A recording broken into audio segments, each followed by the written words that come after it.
Hêza Derûnî ya Kurdan Profesör Dr. Abdulillah Polat Zimanê zikmakî û rola dayîkê di hemû çandan de xwedî giringiyeke mezin e, lê di nav Kurdan da cihekî taybet digire. Di dîroka ku zilim û zordarî û têkoşîna naskirinê hatiye derbaskirin de, zimanê dayîkê weke hilgira nasnameya çandî û weke amûreke berxwedanê ye.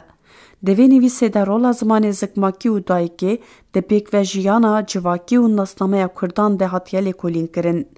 Çarçoveya dîrokî Kurd li gelek welatan belav bûne û xaka wan di navbera Tirkiye, Îran, Iraq û Sûriyeyê de hatiye dabeşkirin. Li gelek ji van welatan zimanê Kurdî qedexe dikin û dipetisînin. Saziyên Kurdî tên girtin û gihandina perwerdeya bi zimanê dayîkê li dibistanê hatiye astengkirin. Armanca van polîtîkayan çewîsandin û qelskirina nasnameya Kurd û asîmîlasyonê di nava çandên serdestê ye. Amûra berxwedanê Li hemberî vê rewşê, zimanê Kurdî weke amûreke girîng a berxwedana çandî ye. Bingeha parastina çand, dîrok û kevneşopiya Kurdan e. Wê ji mûzîk û dîroka devkî ya Kurdî bi zimanê zikmakî ve girêdayî ye û rengekî berxwedan û xwarêveberiyê temsîl dike. Di civakbûnê de rola ziman Ji bo Kurdan, xwedî derketina li zimanê zikmakî jî wesîleya avakirina civakî û afirandina nasnameyî ye. Di gelek malbatan de zimanê Kurdî di nav malbat û derdora civakî de tê parastin û derbasî nifşîndin dibe. Ji bo hest û nasnameya çandiya civakê faktorek bingehîne. Parêzvana çandê Di civaka Kurd de dayîk roleke bingehîn dilîze. Ew perwerdekara bingehîn û veguhestina nirxên çandî û zanîna kevneşopiyê ye.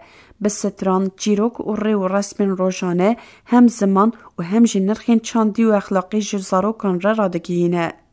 Rola dayîkê ya aborî û civakî Jinên Kurd di birêxistinkerina aborî ya malbat û civakê de jî cihekî girîng digirin. Karên wan ê di çandiniyê de û rola wan a di nav malbatê de ji bo mayîn û parastina civakê gelek girîng e. Nemaze li herêmên gundewar û li çiyên ku kirîstên jiyîn ev rol dertê pêş. Dayîk wek kesayetek siyasî Di dema zextên siyasî û serhildanên civakî de jin û dayîkên Kurd jî baweyeke aktif beşdarî tevgerên siyasî dibin. Gelek caran di nav rêxistinên mafên mirovan de cihê dikirin û ji bo mafên Kurdan û pêşvebirina ziman û çanda Kurdî tê digoşin. Parastin û pêşxistina ziman Tevî gelek zehmetiyan jî ji bo pêşxistina zimanê Kurdî û di dibistanan de wek zimanê perwerdeyiyê bê bicîkirin hewldan hene. Ev pêvajo ji bo vejandina çandî û ji bo demdirêj parastina nasnameya Kurdî girîng e. Di civaka Kurd de hê jî pêkateyên kevneşopî hene ku dikarin jinan kêm bikin. Di heman demê de ji bo wekevî û azadiya jinan di nava civakê de tevgereke xurt heye. Parastina nasnameyê Kurdên li diasporayê de jîn bi kêşeya parastina nasnameya xwe ya çandî re rûbirûne û di heman demê de di nav civakên ku tê de dijîn de entegre dibin. Di vir de pêşxistina zimanê zikmakî û xurtkirina nasnameya Kurdî roleke girîng dilîze. Em bi perwerdekirina zimanê xwe û pakkirina zihniyeta xwe dikarin pêşî li dagirkeriya civak, çand û welat bigirin. Pakkirina zihniyetê di heman demê de têkoşîneke girîng a li hemberî dagirkeriyê ye ku niha ev erka gelê Kurd e. Di demeke ku dinya bi tevahî behsa zimanê dayîkê dike, zimanê gelê Kurd ji hêla welatên dagirker ve tê qedexekirin û gel tê qirkirin. Li dinyaya ku li ser zimanan kûr bûye, guh û çavên xwe ji bo me girtine.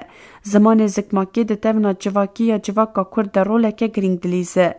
Jin di vir de xwedî roleke girîngin, hem parêzvanên çand û nasnameyê ne, hem jî aktorên berxwedan û azadiyê ne. Ji bo parastin û zindîkirina nasnameya çandiya Kurdan, pêşxistina zimanê Kurdî û xurtkirina rola jinan di civakê de pir girîng e. Ev yek ne tenê ji bo Kurdên Rojhilata navîn, ji bo Kurdên diasporaya cîhanê jî xwedî giringiyeke mezin e.